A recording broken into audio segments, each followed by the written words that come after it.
Mark Denholm at breakfast podcast. Hello and welcome to episode 201 of the Best Bits of the Atom Radio Breakfast Show podcast. It is Mark Denholm from The Breakfast Show with another Advent Calendar podcast door to open. There aren't that many of them because the podcast is only weekly. So think of this as being a complete 7-day opening. You see, there we are. Then we got it sorted. Coming up this week, the unfairness of life. The apparent downsides of living in Slough from a man who just doesn't hold back. We have the unhappiness of Indonesia. We get to the bottom of why breaking up is hard to do. We find petty reasons for not liking someone. And I tell a bad joke. Mark Denholm at breakfast podcast. Streaming from Slough, banging out the anthems. This is Mark Denholm at Breakfast Morning and welcome to Monday. It was this day 9 years ago, George Osborne, the then Chancellor, delivered his autumn statement, which was a bit of a kick to anyone in their 20s, because if you were in your 20s back in 2013, i.e. now in your 30s, you would have to work until you were 70, before you could get your basic state pension. And that's a bit unfair, I think, because, you know, you get a few years where you are very, very young and you don't really know much and you can't do much. And then you have to go to school and then you leave school and you either go to university or you go to work. And then if you were in your 20s back in 2013, you finally get to retire at the age of 70. And how much longer have you then got left at the age of 70? And also at the age of 70, with no disrespect to anyone who is 70 or over, you are well past your physical prime as well. It's a bit unfair, isn't it? This is Mark Denholm at breakfast. Atom Radio. New study by the ONS reveals Colchester to be the unhappiest place in the UK to live. And it's not really an accolade that Colchester will be happy about. Trailing Colchester, though, Redditch, Norwich, Tunbridge Wells and Lambeth and Slough. I don't know where it features in the list, but it is on the way down in terms of overall life satisfaction, according to the graph in front of me. It is on its way down from 2011. So over the last 11 years, 2011, 2012 to 2021, 22, 10 years therefore, it has made its way down. I want to know today, where is it that you are living and are you happy or are you unhappy? And why are you either happy or unhappy? On air at atomradio.co.uk. Morning, Ollie. Say it how it is, my friend. I live in Slough. I'm very unhappy. Slough has gone so far downhill. It has absolutely nothing to offer at all. If you want to go shopping, there's a couple of shops that are worth it in Slough town centre, and that's it. The rest is all just rubbish. Say it how it is, Ollie. There's not really that much to do in Slough anymore now. The 10-pin bowling is now an activity centre, and most of that is irrelevant to me, so that's of no use really either. The football team doesn't really play at a very high standard. Say it how it is, Ollie. You don't hold back, my friend. Also, he said you just need to look at Slough as you drive through it. It's not really that good either, especially like around the heart of Slough. Slough Borough Council said they were going to make such a big thing of that.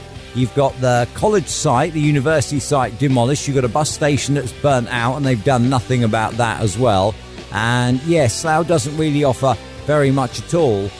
In terms of shopping, it's a no-go. It's not a really very attractive place to live. And therefore, I would say that I am quite unhappy with where I live. What I absolutely love about Ollie's email is he's not really held back on anything at all. There is nothing being kept back. Well done, Ollie. Mark Denholm at breakfast podcast. If you are in Indonesia, sex outside of marriage is to be banned totally. Not happy days in Indonesia. Mark Denholm at breakfast. This is Atom Radio. Today we're talking about breakups because it's revealed breakups are hard because it's like a drug addiction. The body and the mind goes through withdrawal after becoming addicted to love. And I didn't know that, so I've learned something today. What I would like to know, however, is, given that we're now told breakups are hard to deal with because it's like a drug addiction, what would be the best advice that you could give to get over a breakup? On air at atomradio.co.uk. How you get in touch on any given day, including today. And morning, Ben. if you say that breaking up is like breaking a drug addiction, then why don't you just replace the addiction with another one, i.e. get straight back on the horse? If it works for smoking and you can use patches and gum and vaping and that, surely it'll work for relationships as well. If one ends, just trade them in and get another one. I don't know it's quite that simple, Ben, but thank you for your email. Have a lush Tuesday.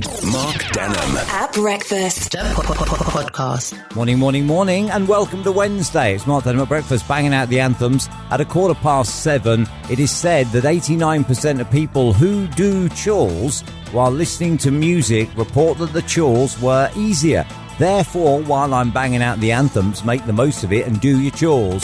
This is Mark Denham. At breakfast. Atom Radio. The expiration date on a bottle of water is for the actual bottle itself and not the water inside. I kind of know how it feels, like my body's expiring quicker than my brain is.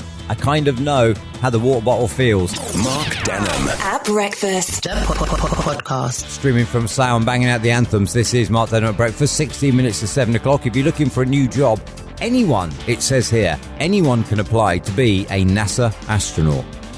However, the entry qualifications are quite restrictive. You need an advanced degree in biology, science and or maths. And you also need 1,000 hours of jet piloting.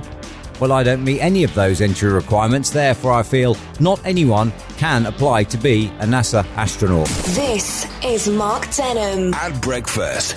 Atom Radio. I did mention yesterday that in the 19 or so years that I have known Richard Brown, I've never heard anyone say, I don't like Richard Brown, right? He's a very likeable chap, okay? He's a nice guy, and he's a very likeable chap as well. And I've never heard anybody say, no, I don't like that Richard. I don't like him. But then I got to thinking, though, yesterday, with his hypermiling and that, there are probably those behind him that don't even know him that are thinking, I'll get your foot down, man, while he's hypermiling along. Trying to conserve fuel. Richard has always driven with fuel economy in mind, and he likes to drive economically in eco mode and feather the throttle as opposed to get your clog down. And therefore those behind him that don't even know him probably just recognise the registration number now. Oh no, we're in for a slow drive this morning now behind the hypermiler. So with that in mind, I would like to know today, what is the most unusual, unbelievable reason you have found that you don't like someone? Now, I'm not changing what I said yesterday. I still think Richard, nobody doesn't like him. And that's that, right? I don't think there's anybody that says, I don't like Richard Brown, okay?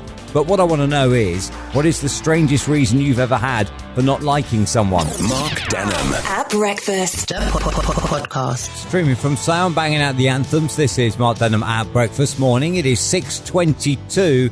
Pictures emerged yesterday of Great Britain and some parts struggling.